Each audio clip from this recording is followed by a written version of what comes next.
인사청문회는 통상 자정 전에 끝나지만 이번 윤석열 청문회는 차수를 변경하며 거의 새벽 2시까지 진행됐습니다. 하루 종일 맹탕이라는 비판까지 받던 청문회는 자정 무렵 보도된 이른바 2012년 윤석열 녹취 때문에 막판에 분위기가 달아올랐습니다.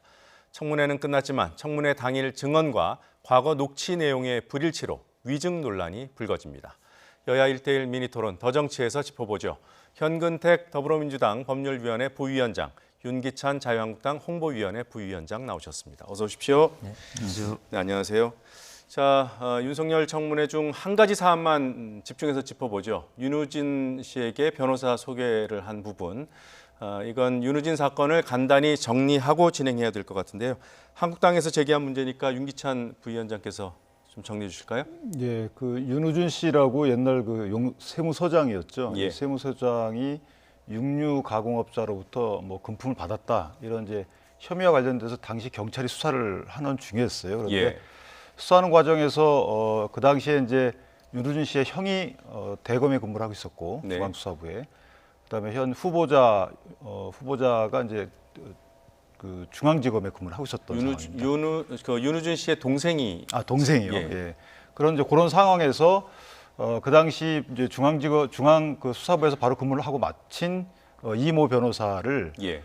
윤석열 후보자가 이제 소개해줬다 이런 의혹이 있었던 거예요. 근데 이제 네. 청문회 당시에는 아무 말이 없었지만 어쨌든 밝혀진 거에 따르면 그 해당 변호사를 윤우진 씨께 알려줬고 예. 그 해당 변호사는 그 말을 듣고 윤우진 씨한테 가서 어떤 얘기를 했고 이런 과정은 이제 밝혀진 거거든요. 이런 것들이 어쨌든 뭐 실적법 위반을 떠나서 좀 부적절한 거 아니냐. 그리고 예. 그 과정에서 어찌됐든 당시 수사 과정에 모종의 영향력이 있지 않았느냐 이런 의혹이 있었던 거고요. 예. 그렇게 보는 이유가 그 수사 진행 상황이 예사롭지 않았던 거죠. 예를 들면 특정 골프장에 대한 압수수색 영장이 6번 정도 기각이 되고 기각되면서 보안 수사를 명하는 내용이 예를 들면 제보자 이런 상황을 제보했던 사람과 해당 피내사자 내지 피의자를 대질해라. 상당히 이례적인 이런 보안 수사 지휘 등이 내려왔고 그다음에 해외로 도망갔던 사람을 다시 영장을 신청했는데 그것이 처음에 이제 기각이 되고. 근데 그런 다른 의혹들은 윤석열 후보자와의 연결고리가 어제 청문회에서 안 나온 거 아닙니까? 이제 연결고리라기보다는 그런 이제 의혹들이 있는데 그 과정에서 그런 의혹들을 저희가 뭐 연결고리로 생각하는 것, 짐작할 수 있다고 생각한 것들이 변호사를 이제 소개시켜 주는데 연관돼 있던 게 아니냐. 예. 이제 그런 것들하고 결과하고 비교해 보면 후보자가 어느 정도 관여한 게 아니라는 이제 의혹을 저희가 제기했던 것이죠. 예. 자, 관련해서 뭐 어제 청문회에서 내내 야당 의원들의 질의가 있었고요. 또 그 윤석열 후보자는 변호사를 윤우진 씨에게 소개해 준 바가 없다는 답변을 했습니다만 청문회 막판 자정 무렵에 뉴스타파에서 보도가 한 가지 나왔습니다. 녹취가 담겨 있었고요. 그 녹취 내용을 잠시 듣고 진행하겠습니다. 내가 우리 중수부 연구하나 막 나간 이남석이 보고 네네. 예. 일단 네가 지금 배진이한테는 얘기하지 말고 배진이 한참 일하니까 얘 또 형 문제 가지고 괜히 머리 쓰면 안 되니까 네가 그러면은 윤우진 사장 한번 만나봐라. 네. 자, 어떻게 생각하십니까?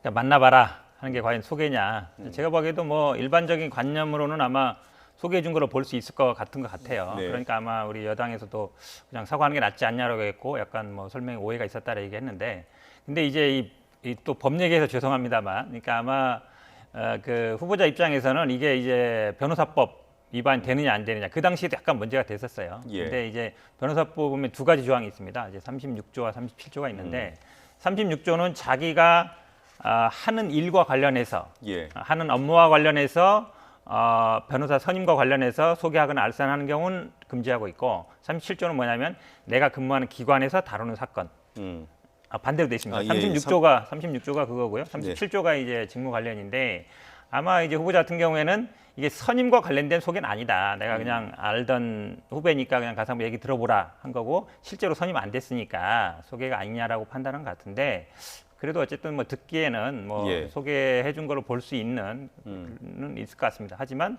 이제 변호사법 위반 문제는 제가 보기에 그 당시에도 검토는 됐던 것 같은데 선임과 관련된 건 아니기 때문에 제가 보기에 뭐 법 위반 안 될 것 같습니다. 예, 그 위법 논란에 대해서는 좀 이따가 다시 질문을 드려보도록 하고요. 그 2012년 녹취에 담겨 있는 내용을 보더라도 당시의 후보자는 단순 소개는 괜찮다고 생각한 모양이고요. 수사 부서에 민원이 들어오거나 상담은 안 된다. 뭐 이런 정도의 나름의 기준은 가지고 있었던 것으로 보입니다. 이 부분도 들어보겠습니다. 아마 그게 내가 무슨 그 사건을 지휘하는 검찰 부서에다가 좀 얘기를 해줬으면 하고 기대하는 얘기인지 어떤지 내가 모르겠는데, 네네. 어? 네. 그거는 우리가 할 수가 없잖아요. 그렇죠. 어? 예, 예. 이게 내가 분위기를 딱 보니까 이게 대진이가 이철규 집어넣었다고 얘들이 지금 형을 지금 거른 거구나 하고 생각이 딱 스치더라고 내가. 네네. 어? 네. 그래가지고 일단 이 사람한테 변호사가 일단 필요하겠다. 네네. 그리고 지금부터는 내가 이 양반하고 무슨 사건 갖고 상담을 하면 내가 안 되겠다 싶어가지고. 그 윤우진 씨하고 직접 상담하는 것은 부적절하기 때문에 소개해주는 역할만 했다. 이게 이제 윤석열 당시 부장검사의 당시 녹취 내용이었습니다. 어떻습니까? 이 부분은 이해가 되십니까? 글쎄 뭐 저것이 진실이면은 그럴 수도 있죠. 그런데 예. 이제 보면 지금부터라는 단어도 나오고요. 그럼 그 이전까지는 쭉 상담을 해주었든 어찌됐든 그 사건과 관련돼서 대화가 있었다는 걸 암시하는 단어도 있습니다. 그리고 저것이 이제 녹취된 상황이 뭐냐면 윤석열 후보자가 윤우진 씨를 병문안 가서 그런 얘기를 했다는 거거든요. 네. 그러니까 그날 가서 많은 얘기를 했겠죠. 그래서 지금부터는 이거 보니까 수사가 본격적으로 시작이 되고 하는 것을 봤을 때 더 예. 이상 본인이 이렇게 나서기는 어렵겠다라고 판단하신 건 맞은 것 같아요. 근데 그 이전까지 어떤 행동을 했는지가 지금 밝혀진 바가 없고요. 또 하나는 이남석 변호사가 실제 선임으로 나가지 않았다고 말씀을 하시는데 예. 선임장이 제출 안 된 건 맞는 것 같아요. 그런데 선임장 제출 없이 몰래 변론을 할 수도 있는 여지는 있어요. 실무상. 그리고 그런 오해를 살 수 있는 요지가 실제 이남석 변호사가 국세청에 자료 요청할 때는 윤우진 씨의 변호인들의 자격으로 자료 요청한 경우도 있거든요. 그래서 이런 모든 걸 볼 때는 깔끔하진 않다. 저 말씀을 들어도 예. 그런 생각이 듭니다. 만약에 이남석 변호사가 선임되지 않았는데도 불구하고 윤우진 씨의 선임된 변호사라고 속이고 그런 자료 요청을 했으면 그것은 윤석열 후보자의 책임은 아닌 거죠. 그러니까 그런 전반적인 느낌이 뭐냐면 이런 가정이 있을 수 있는 거예요. 예. 윤석열 후보자가 본인이 직접 이렇게 윤우진 씨하고 대화를 하거나 접촉하면 불편하니까 누구 하나 내세우자라고 할 수도 있는 거거든요. 그래서 그 사람이 변호사 역할을 하면서 실제 선임계는 없고 그 사람의 변호사 역할 때문에 이런 뭐 경찰의 압수수색 영장이 6번 이상 기각이 되고 나중에 무혐의 처리가 됐다. 이런 시나리오도 있을 수 있기 때문에 그에 대해서 저희가 이제 아마 인사청문회에서 여러 가지 문제를 제기했던 것이고 그러나 뭐 깔끔하게 해명된 바는 없죠. 이 시나리오에 대해서는 어떻게 생각하십니까? 너무 상상이 지나치신 것 같은데요. 왜냐하면 아무리 뭐 가까운다 하더라도 동생보다 가까울 리가 없을 테고요.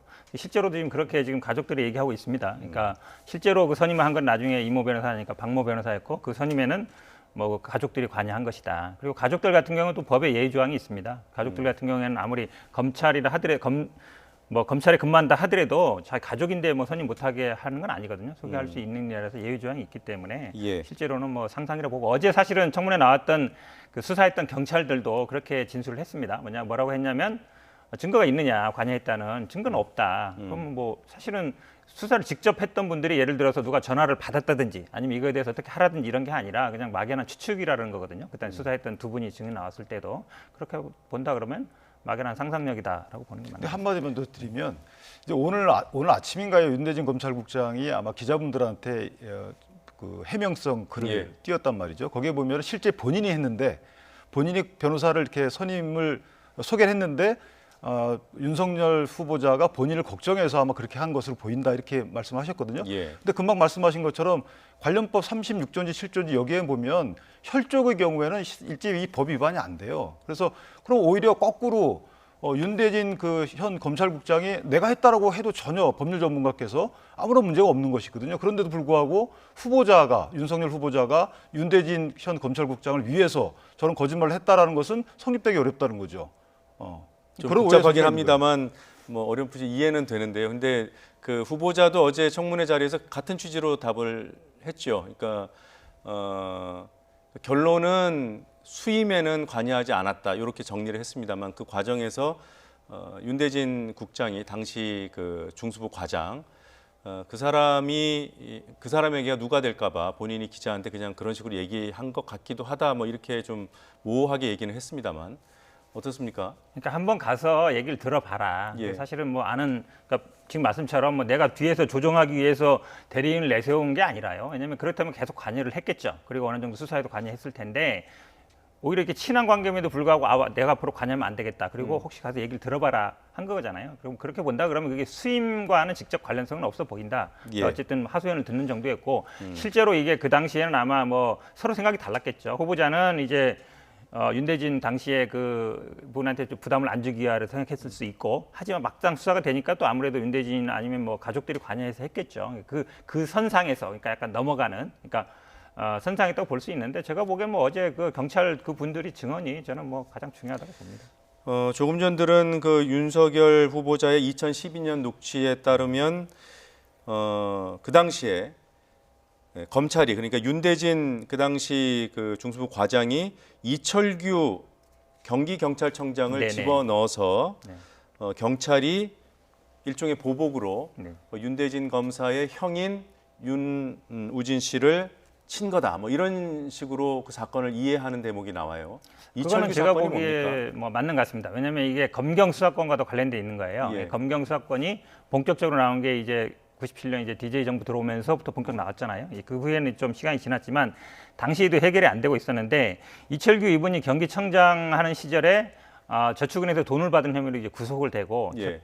수사를 받았는데 결국 나중에 무죄는 받았습니다. 네. 근데 이분이 처음이 아니에요. 그 전에 안산 서장 할 때도 이런 일이 있었습니다.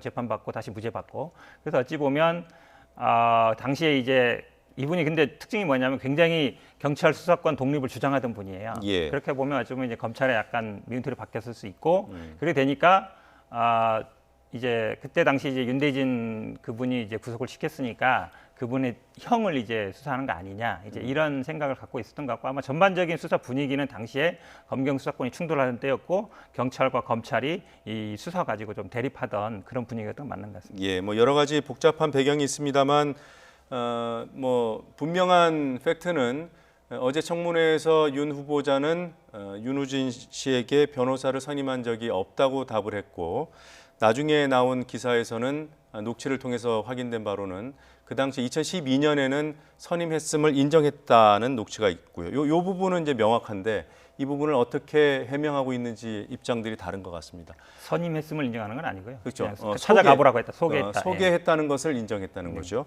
자, 여기서 이제 소개와 또 선임에까지 관여하는 것의 차이에 대해서 법적인 차이에 대해서 좀 질문을 드려볼게요. 두 분 다 법률가시니까 어떻습니까? 그게 소개만 하는 건 괜찮은 건가요? 소개라고 구성 요건에 명확히 돼 있어요. 소개 알선. 네. 따라서 이 소개라는 것은 소개해서 가서 선임으로 이어졌는지 불구하고 물론 이제 이게 구성 요건이기 때문에 해석을 해야 됩니다만은 예. 법원이 최종적으로 단순히 우리가 일반적으로 말하는 그런 소개의 개념이라고 생각이 되고요. 따라서 소개를 해줬으면 그걸로다가 해당 구성 요건은 충족시키는 것이고 그것이 결과적으로 선임에까지 이르지 않았다고 해서 소개가 뭐 법에 적용이 없어지는 게 아니다 이렇게 제가 생각을 합니다. 일종의 선임 미수 같은 게 있나요? 그러니까 그게 만약에 선임이라고 규정하고 미수 규정이 있으면은 네. 이게 말씀이 명확한데요. 맞아요. 그런데 소개라고 구성 조건에 명확히 문헌이 돼 있거든요. 그래서 그 부분은 이것이 죄가 되지 안 되는지 떠나서 일단은 네. 그것은 뭐 구성 조건 해석에서는 그렇게 해석하는 것이 맞다고 봅니다. 조금 전에 그 변호사법 36조, 37조 말씀해 네. 주셨는데 거기에 소개 알선만 들어 있나요? 소개 알선 유인도 들어 있습니다. 네. 그 비슷한 얘기인데요. 결국은 근데 중요한 거는 이제 36조는 그 기관과 관련돼서고 37조는 네. 내가 하는 일과 관련된 건데 그래서 36조는 좀 과태료로 돼 있고 37조는 이제 징역 1년이나 1천만 원 이하 벌금으로 돼 있습니다. 네. 아무래도 내가 직접 관련된 일에 소개하는 거는 더 엄하게 처벌하는 거죠. 근데 이 취지는 뭐냐면 쉽게 얘기하면 우리가 얘기하는 브로커 같은 거 하지 말라는 거거든요. 예. 소개를 해주고 뭐 수수료를 받는다든지 그런 걸 하지 말라는 거예요. 그래서 전제가 이제 수임과 관련되라는 게 들어있는 것이죠. 네. 그래서 어찌 보면 만약에 예를 들어서 뭐 이 후보자가 내가 어떤 다른 이익을 얻기 위해서라든지 이랬으면 모르겠지만 평소에 아는 뭐 후배한테 아는 분한테 가서 해발한 거라서 그 당시에도 사실은 이게 경찰이 이 36조 말고 37조 네. 적용 여부는 검토는 했어요. 네. 근데 좀 어려울 것 같다. 36조입니다. 정말 헷갈리는데 죄송합니다. 네. 그러니까 그 기관에 지구상 관련성은 없는 거 밝히기 맞고 어려우니까 기관에서 네. 지급하는 거 네. 36조 관련 검토했던 것 같은데 안 되는 것으로 아마 결론을 내린 것 같습니다. 그 당시에도. 네. 그 36조나 37조에 사건 또는 사무의 수임에 관하여라는 그런 전제가 들어있는 건 맞죠? 맞습니다. 예. 수임에 관하여 소개 알선 유인은 안 된다. 그러니까 예를 들면 수임이 아니고 단순히 너 사겨봐라라고 소개할 수도 있잖아요. 예. 그런 건 상관없는데 이 변호사 수임, 법률 사무에 관련돼서 변호사 수임과 관련돼서 소개한 경우에는 해당된다라고 하기 때문에 네. 이 사안이 그런 의혹을 받는 거고요. 네. 그 윤호준 씨가 단순히 그냥 세무서장 출신이 아니에요. 이 사람이 노무현 정권 때 참여정부 때 총리실에서 암행감찰반에 근무했던 분이거든요. 그래서 변호사를 모를 리는 없어요. 많은 그 인적 네트워크가 있을 수 있는 분이고 해서 해당 변호사를 소개시켜 줄 수 있는 의미가 있다. 저는 이 말씀 드리고 싶습니다. 예.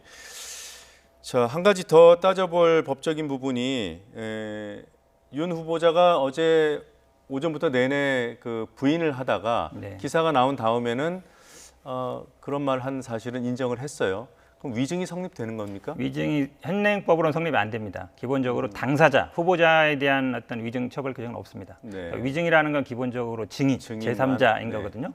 이거는 이제 형사사건도 마찬가지입니다. 피고인 자신이 자기를 어떤 진술 거부권이 있기 때문에 그에 대해서 뭐 다르게 말한다 해서 위증은 안 되고요. 그러니까 뭐 물론 이제 도덕적인 논란이 되겠죠. 거짓말 예. 아니냐 물론 될 수 있지만 법적으로 위증은 안 되는 것이고 아까 말씀드린 이제 이 지금 36조 변호사법 같은 경우도 형벌 규정은 없어요. 과태료거든요. 이미 뭐 시효도 오래 지났고 제가 보기에 과태료 문제도 법적인 문제는 일단 제가 보기에 뭐 고발을 검토한다 그러지만 예. 안 하는 게 나을 것 같습니다. 법적인 뭐 논란은 여지가 적고 그렇죠. 도덕성 문제는 제기될 여지는 있다고 지금 보시는군요. 이제 한국당에서 아마 변호사법 네. 위반으로 고발 검토한다 그러는데 아마 네. 제가 보기엔 안 할 가능성이 더 높지 않냐라고. 예. 그리고 윤호준 씨의 동생인 그 윤대진 국장이 이제 입장 밝힌 것도 앞서서 얘기했잖아요. 그럼 이제 그게 혈족의 경우는 위법이 조각되는 건가요? 아까 괜찮은 말씀하신 건가요? 대로 두 조항이 있는데 네.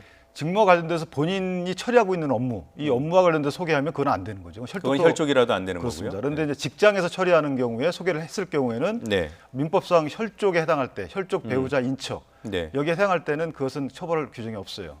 그러면 그 윤대진 국장이 소개해주고 알선 그 선임까지 관여한 게 팩트라 하더라도 처벌 예, 위법한 게 위법은 아니죠. 아닌 예, 거죠. 그렇기 때문에 보통 네. 가족한테 얘기를 해주고 이것이 이제 정상적인 절차인데 네. 이 경우에는 그 문자가 또 노출이 됐잖아요. 문자가 후보자께서 뭐 문자의 문헌 자체는 좀 논란이 있지만 어쨌든 누구누구의 소개를 받은 좀 누구누구에 의한 뭐 이남석 변호사입니다라는 문자를 줬다는 거 아니겠습니까? 예.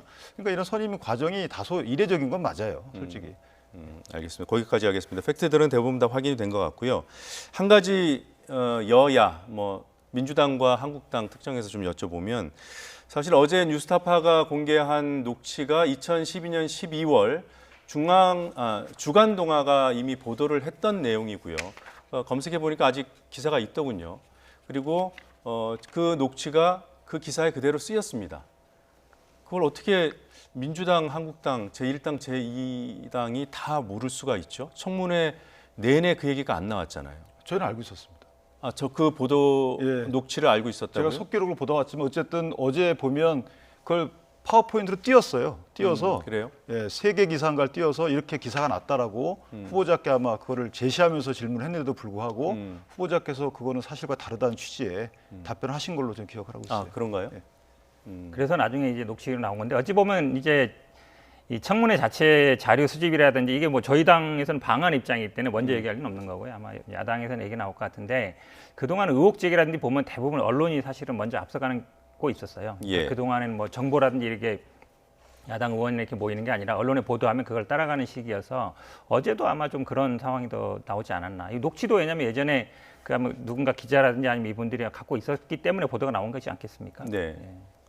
알겠습니다. 한국당에서는 이 주간동아 기사를 그 파워포인트 띄워놓고 질의를 했고 그랬는데도 윤 후보자가 그 당시에는 부인했다는 말씀이신 네, 거죠? 이게 부인의 취지로 답변을 하셨죠. 네.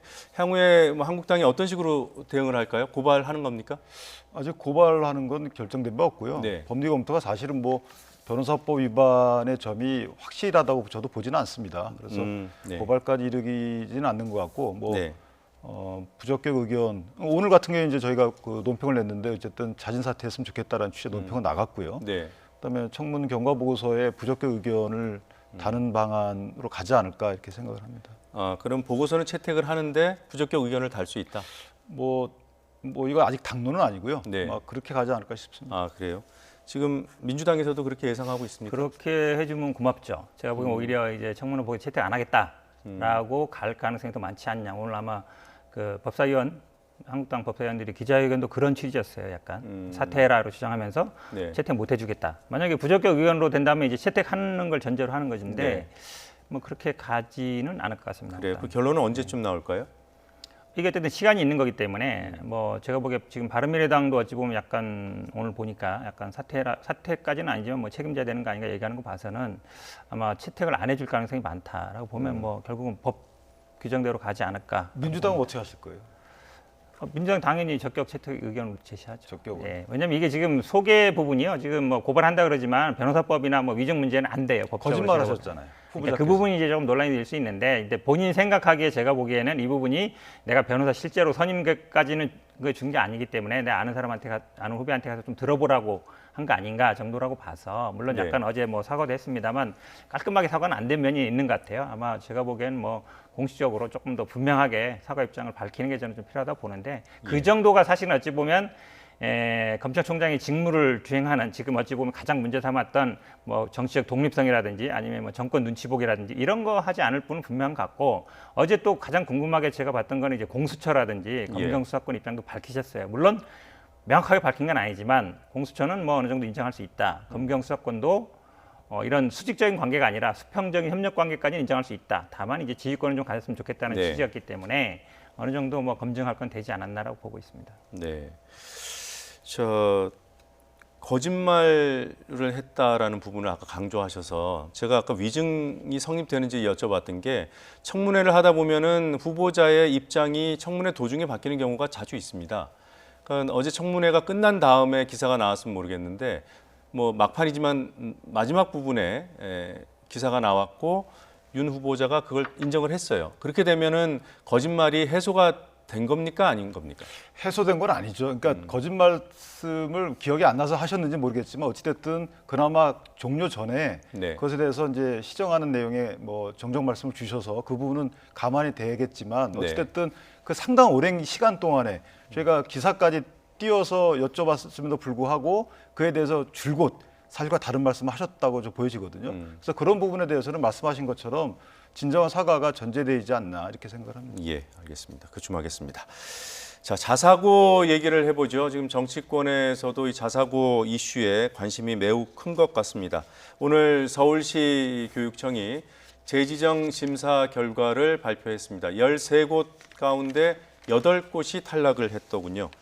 자, 뭐 각 당의 입장 정리가 벌써 됐나요? 어떻습니까? 네, 오늘 입장 나왔습니다. 네. 대변인. 어쨌든 지금 8건 중에 7곳은 지난번 5년 전이죠. 5년 예. 전에도 탈락했던 데죠. 네. 그리고 지금 이게 자사고가 단순히 이제 자사고만의 문제가 아닌 게 이제 외고, 과고 이제 자사고 나오면서 일반고가 어찌 보면 굉장히 황폐화되고 있는 게 대부분의 네. 교육 현장에 있는 분들이 걱정하는 바입니다. 그렇게 본다 그러면 이 수월성 교육 이런 부분들은 제가 보기에 좀 어찌 보면 제가 보기에는 이제 80년대 이 평준화가 깨졌던 게 완전히 지금은 거의 반대로 됐다고 봐요. 예. 비평준화 마찬가지 됐거든요. 이렇게 본다 그러면 5년마다 재평가하기 위한 그런 정상적인 법적 절차이고 이게 무슨 뭐 자사고 죽이기라든지 그런 과정은 아니다라고 보는 게 맞는 거죠. 예, 조금 전에 말씀하신 수월성 교육은 평준화 교육의 반대말이죠. 그렇죠. 예. 네.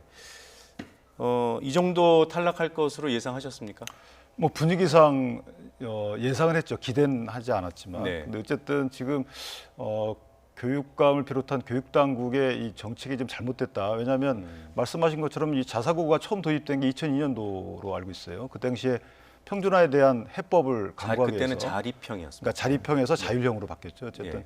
자사고 큰 틀로 보면 평준화에 따른 그 공교육 황폐에 대한 대책으로 나온 거거든요. 예. 그러니까 늘어났을 뿐인데 지금 이제 교육 당국에서는 이 공교육 황폐의 책임을 자사고로 돌리지만 이거 한번 볼까요? 자사고를 왜 반대하나 했더니 고교 서열화, 학생 우선 선발권에 따른 학생들 뭐 일반 고등학교에서 뺏긴다는 취지인데 그럼 학습 능력이 다소 떨어지는 사람들을 상대로 한 공교육은 이게 그 자체가 실패 원인인가? 그건 아니거든요.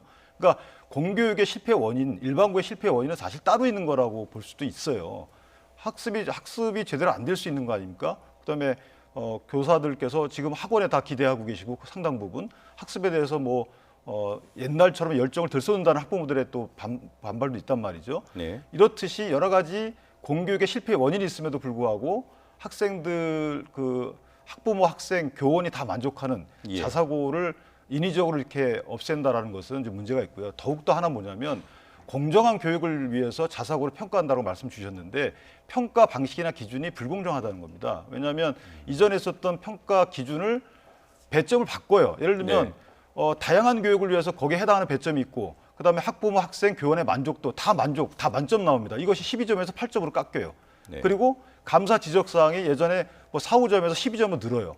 이러니까 교육 당국이 자의적인 판단에 들어갈 수 있는 여건을 마련해 놓고 이렇게 교육 정책을 진행하는 것은 맞지 않다라는 게 학부모 상당수의 의견입니다. 저희 이게 시간이 지남에 따라서 배점 기준 이런 것들이 평가 방식이 바뀌는 거는 자연스러울 수도 있잖아요. 그게 무리하다는 근데 말씀이신가요? 그렇지 않죠. 자사고의 자율형 사립고의 도입 취지에 부합하는 배점을 늘려야 되는 것이죠. 거기에 부합하지 않고 관건, 그러니까 교육감이 지시하고 하는 것을 안 따른다고 해서 그 배점을 4, 5점에서 12점 늘린다는 것은 뭔가 맞지 않죠. 예를 들면은 다양한 교육 프로그램 이것이 왜 잘 도입이 안 되냐, 잘 이행이 안 되냐, 이거에 대한 배점을 늘리거나 아니면 거기에 본인들이 취득하는 해당 배점이 낮다 그러면 그건 얘기가 돼요. 그런데 이건 다 만점을 받거든요. 그 이후에 이 상상고에 대한 문제입니다. 그러니까 그 이후에 이거에 대한 구체적인 결과는 공개 안 합니다. 또 이런 문제점이 있다는 거예요. 저희가 알기로는 그러니까 2014년, 15년에 이제 첫 재지정 평가가 시작이 됐고요. 그 이후로 이제 5년 단위로 이제 평가가 이제 이어지는 거 아니겠습니까? 그러니까 2014년에도 교육부가 표준안을 만들어서 그걸 토대로 시도교육청별로 평가를 했다고 하더군요. 근데 이번에도 또 마찬가지라고 해요. 다만 5년 전보다 지금은 좀 기준이 강화되고 기준 점수가 60에서 70으로 올라간 점이 있는데 이런 기준 강화 또는 배점 수정 이런 것들이 문제가 될 수 있나요? 그 감점 말씀하셨는데요. 아침에 이제 그 서울교육청 발표에도 보면 감점이 제일 많은 데가 12점이었답니다. 예. 근데 거기는 통과됐어요. 합격했어요. 근데 제일 적은 데는 1점이었는데 감점이 거기는 탈락했습니다. 오히려. 그러니까 감점이 결정적인 요인이 아니었던 것 같고요. 예. 그동안 가장 문제가 되는 게 사실은 배점 이런 것보다요. 결국은 저는 아마 수월성 교육이라든지 학생 우선 선발 이런 것들이 몇몇 학교는 어찌 보면은 잘 되지만 네. 다른 많은 학교들이 어찌 보면 좀 잘 안 되는 이런 게 과연 맞느냐? 저는 교육 철학의 차이라고 봅니다. 과연 우리가 평준화, 비평준화 할 때도 굉장히 많은 논쟁이 있었지만 네. 어느 걸 보면 우선시 할 것인가? 그러니까 과거 외고 생기다가 지금 이제 자립형 사립고가 생기면서 어찌 보면 일반고들이 대부분 많이 이렇게 되고 있지만 최근에 약간 평준화로 어찌 보면 회귀하는 듯한 정책을 취하면서 일반고가 사실 또 살아나는 분위기도 있습니다. 이런 게 사실은 지금 말씀하신 단순히 이게 배점 문제가 아니라 기본적으로 교육 철학의 기본이 좀 바뀌고 있다. 그리고 그거에 대해서 대부분의 학부모들이 지금 아마 반대하신다 그러는데 저는 아마 이 학교에 다니는 분들이나 이 학교 학부모들은 모르겠지만 대부분의 많은 학부들은 일반고에 다니고 있거든요. 이런 네. 분들은 제가 보기에 동시에 왜 먼저 뽑아가냐, 동시에 해서 동시에 선출하는 어쨌든 학생 선발에다 특혜를 주지 않는 이런 건 저는 당연히 선호하는 부분은 더 많을 것이다. 그럼 지금 정부 여당의 정책 방향은 이런 제도를 통해서 지금 조금씩 축소를 해나가는 방향이라고 볼 때 궁극적으로는 다 폐지해야 된다는 입장인가요? 특목고나 그거는 자사고? 아닌 것 같고요. 아마 이제 그 취지에 안 맞는 왜냐하면 특목고라든지 자사고들이 그동안 이제 입시 위주, 특히 상상고도 네. 문제가 됐던 게 대부분 의대를 간다. 의대를 네. 가기 위해서. 그러니까 모든 학교들의 교육관념이 다 의대라든지 아니면 로스쿨라든지 보내는 건 아니지 않습니까? 예. 다양성이라든지 아니면 학교만의 특색이 있을 텐데 그런 걸 살리지 않고 입시 전문 학원처럼 돼 있어서 그렇게 본다 그러면 이 애초에 취지에 안 맞다. 사실은 네. 외고 과거도 그게 문제가 됐었거든요. 네. 원래 외고는 외국어를 잘하는 사람을 키워서 어쨌든 국제 경쟁력을 키우기 위한 거고 과거는 과학을 연구해서 과기대라든지 아니면 연구자로 가기 위한 건데 외고 과거도 대부분 입시 위주로 흘러갔단 말이죠. 예. 그런 부분이 다시 반복되는 게 아닌가 그런 네, 거에 대한 알겠습니다. 우려가 있는 것 같습니다. 이런 문제들은 좀 합리성이 있지 않나요? 그 자립형 사립고등학교가 특정 과를 목적으로 운영되는 거는 좀 이해하기 힘들지 않습니까? 그거는 맞는 말씀이에요. 그런데 의대와 관련된 뭐 상상고등학교의 예. 결과는 뭐 여러 가지 갑론을박이 있습니다. 그런데 입시에서 좋은 성적을 냈다는 것이 곧 자율형 사립고의 도입 취지에 반한다. 꼭 이렇게 볼 수는 없는 겁니다. 왜냐하면 그럼 뭘 해야 되죠? 예를 들어서 입시 성적이 저조하고 그럼 예를 들면은 다른 어떤 이쪽으로 가야 되는데 이 분야가 양성이 안 돼 있다. 이런 다른 데이터를 갖고 와야죠. 입시 성적이 너무 좋다 그래서 이 부분은 자율형 사립고의 원래 취지에 반한다.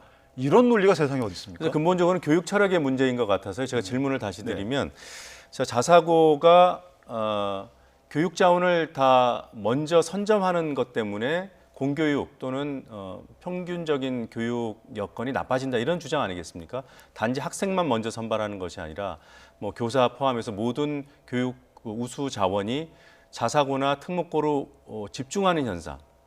이 부분은 어떻게 보시는지? 지금 특목고, 특성화고, 그다음에 이제 자사고, 자율형 사립고 또는 자율형 뭐 공립학교 이렇게 나눠져 예. 있습니다. 그런데 자율형 사립고 같은 경우에 일단 재정이 국가에서 투입을 거의 안 해요. 예. 그다음에 등록금이라고 제가 표현해도 되는데 좀 비쌉니다. 네. 그러니까 예를 들면 거기에 또 그 해당 학교의 메리트를 추정해서 가는 학생들이 있는 거예요. 네. 이 학교가 처음부터 그렇게 인기가 좋은 학교이지는 않았을 거예요. 분명히 어느 정도 약간의 특성과 평판을 쌓아왔을 테고 거기에 걸맞는 또 학생들이 가서 해당 경쟁률이 높아진 거거든요. 예. 예를 들면 지난 평준화 때 명문고등학교, 지방 명문고등학교 같은 경우에 비평준화였거든요. 뭐 안양고등학교라든지 뭐 분당의 뭐 고등학교 이런 고등학교들은 공립임에도 불구하고 등록도 똑같았어요. 그런데 그 당시에 서민의 아들, 저도 거기 나왔지만 서민의 아들 등이 거기에 가서 특별한 사교육 없이 자기의 꿈을 펼칠 수 있는 기회를 얻었거든요. 근데 이런 것들도 나쁜 건가요? 예를 들면은 뭐 그 그건 학교가 자공고를 말씀하시는 건가요? 자립형 공. 아닙니다. 그 당시 그냥 공립학교인데 네. 비평준화였어요. 그런 학교에 선발로 들어가서 본인들이 거기서 열심히 공부해가지고 본인 뜻을 펼쳤다. 예, 예. 그러니까 똑같은 겁니다. 자립형 고등학교도 예산 지원을 국가에서 하지 않기 때문에 이것은 국가의 예산 지원의 자원 배분의 불균형 이것도 아니에요. 그런데 학생들이 본인이 원하는 학교 가는 것도 학교 선택권인 거고요. 이런 상황에서 어떤 교육 철학인지 저는 그것이 좀 납득이 안 되고요. 그러면 그렇게 따지면은 특목고등학교도 다 없애야 된다는 소리예요. 여기에 대한 반박 기회를 잠시 뒤에 네. 드리고요. 한 가지만 더 여쭤보면 짧게 답변 부탁드리겠습니다. 이번에 탈락한 서울 8곳 가운데 7곳이 5년 전에도 탈락했던 곳이거든요. 그런데 이제 교육부 최종 단계에서 일종의 구제를 해준 겁니다. 기준을 만들어 놓고 지키지 않았던 과거의 그런 평가 사례에 대해서는 어떻게 평가하시는지? 그래서 지금 아마 아직 그 평가 결과표 네. 이거에 대해서 공개가 안 됐는데 그 평가 결과표가 공개가 되면 말씀하신 것처럼 이 해당 학교는 내가 따르겠다고 약속을 해놓고 나서 그것을 따르지 않았다 그러면 그거는 분명히 문제가 있죠. 예. 그런데 만약에 결과표를 공개했는데 그런 합당한 내용의 합치표가 안 나온다. 그럼 그것 또한 교육 당국에 문제가 있는 것이죠. 예, 알겠습니다. 짧게 예, 반박 비슷한 기회 논란이 드리겠습니다. 아마 로스쿨 논란이랑 비슷해요. 그러니까 일단 돈이 없는 사람은 가기 어렵습니다.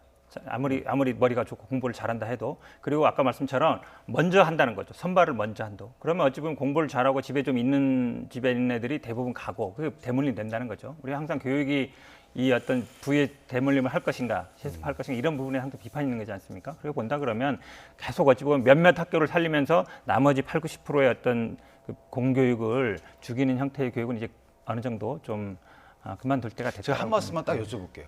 그 자율형 사립고등학교의 교원들의 능력하고 우리 일반 공립학교의 교원들의 능력에 차이가 있나요?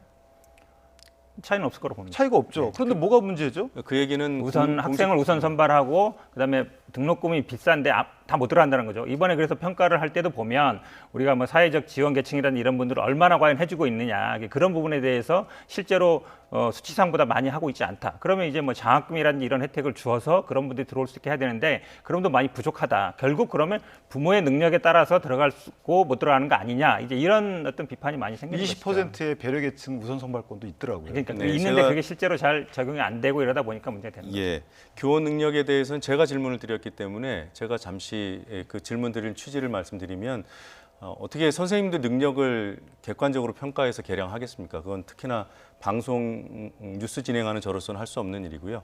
다만 입시에 최적화된 어떤 교수 능력은 차이가 있을 수 있다라는 문제 의식은 갖고 있습니다. 이 정도로 말씀드리고 오늘 토론 여기서 정리하겠습니다. 고맙습니다.